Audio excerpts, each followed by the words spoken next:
What's up, Mathletic lovers and listeners, and welcome back to another episode of Maverick Postgame. We've got another full show for you today as Mesa Baseball defeats the number 3 ranked college in the nation. And softball has a tough loss. Plus, men's lacrosse dominates over CSU Pueblo. And women's lacrosse records an incredible victory. All of that and so much more as we move ahead into this recap-packed episode of Maverick Postgame. So with that being said, I'm your host, Grace Metcalf. And I'm Maddie G. Let's get into all the game-breaking stats, off-the-wall wins, heartbreaking losses, and in-depth analysis of our CMU athletics. Roll it!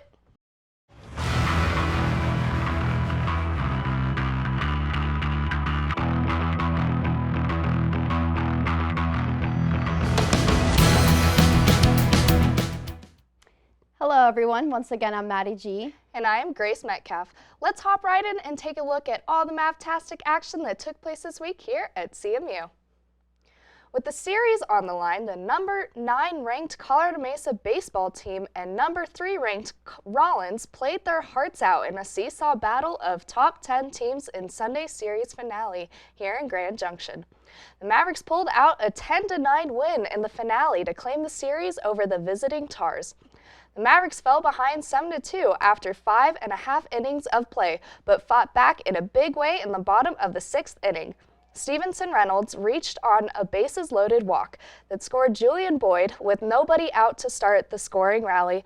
Then Declan Weisner and Harrison Rogers hit back-to-back sacrifice flies to make it 7-5 with 2 outs in the inning. Robert Sherrar stepped to the plate and delivered the first of his 2 big hits in the game. He laced a double down the right field line that scored Derek Shaver and Reynolds to tie the game at 7-7. The next batter came to the plate in Conrad Villafuerte.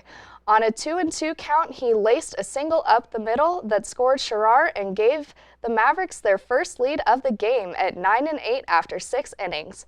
It would remain that way until the top of the 8th inning when Rollins scored a pair of runs in the frame to snatch the lead back at 9-8 as they headed to the bottom half of the inning. As a team, the Mavericks overall had more RBIs, 10-7, and despite Rawlings having more hits, 14-8, the Mavs had more home runs, 2-1. Both teams had managed to have 7 strikeouts, and the Mavs had just 1 more error than Rollins. With the win, the Mavs recorded to 29-9 on the season, while Rollins falls 26-11. The Colorado Mesa softball team were held to just 6 hits and a pair of runs as they dropped a Rocky Mountain Athletic Conference softball doubleheader to visiting Regis University. The Rangers won the games 10-2 and 4-0 as the Mavericks lost an RMAC home series for the first time in 9 years. In Game 1, the Rangers built a 6-0 lead through 4 innings and finished with a 12-3 advantage in hits as 2 of the Rangers hit home runs.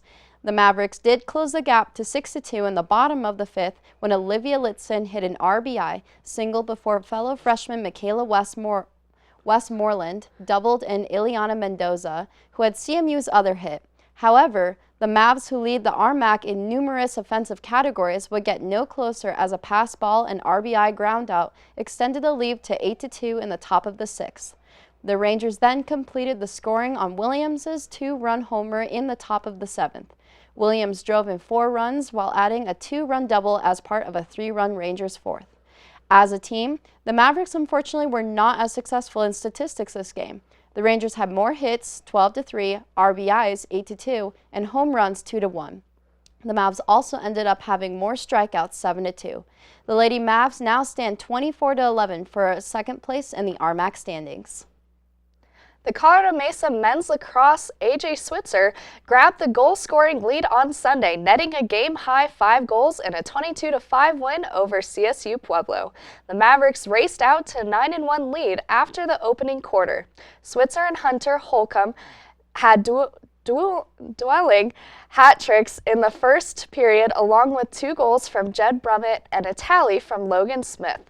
Switzer provided the perfect bookend from the first quarter to the second quarter, scoring his 3rd goal of the game with 43 seconds left in the opening period, then only needed 37 seconds to get CMU on the board in the second quarter and assistance from Drew Eichelman.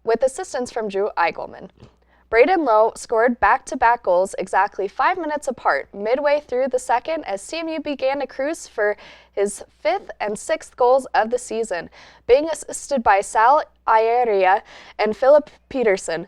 Jake Eichelman, Connor Jensen, Ethan Points, and Alex Blatt scored single tallies for CMU in the second quarter, as the Mavs led 17-2 at halftime. Drew Eichelman got on the score sheet just 3 minutes into the second half, and Switzer set up Steinke for his second goal of the game to make it 19-2.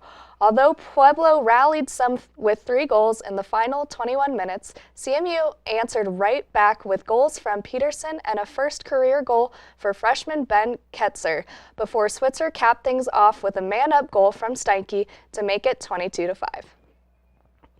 The Colorado Mesa women's lacrosse team recorded a 19-1 win over CSU Pueblo after Caroline Augenmock recorded a career-high 6 points and the Mavericks' defense nearly pitched a shutout. Augenmock was a distributor in the early part of the game, assisting on goals for Allie Bryant and Melanie Evans in the early going.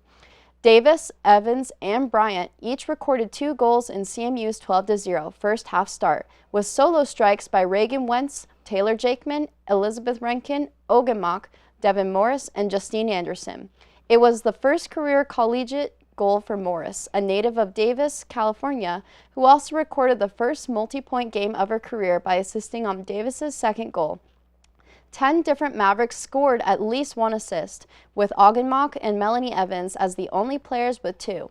Brianna Anderson grabbed an assist as an outfield player in the third quarter, then subbed into the game for the final 2 minutes at goalie in relief of Shannon Murphy.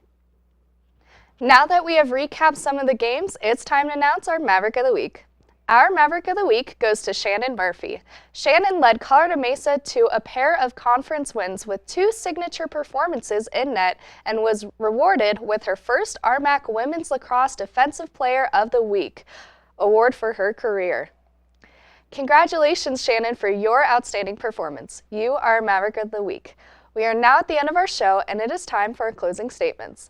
My closing thought is on the women's tennis team.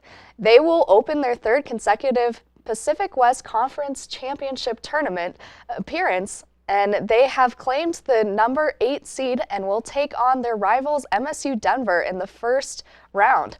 Hopefully the Lady Mavs can beat them and do well in the tournament. Hopefully. My closing thoughts are on the beach volleyball team. After a successful weekend, they had a record-setting season as they became the national runners-up.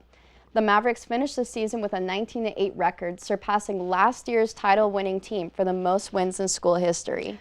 That's incredible. Maybe next year they can advance more to finally achieve the national title. Now that we have wrapped up all the action from this week and given our closing thoughts, it is time to close the show.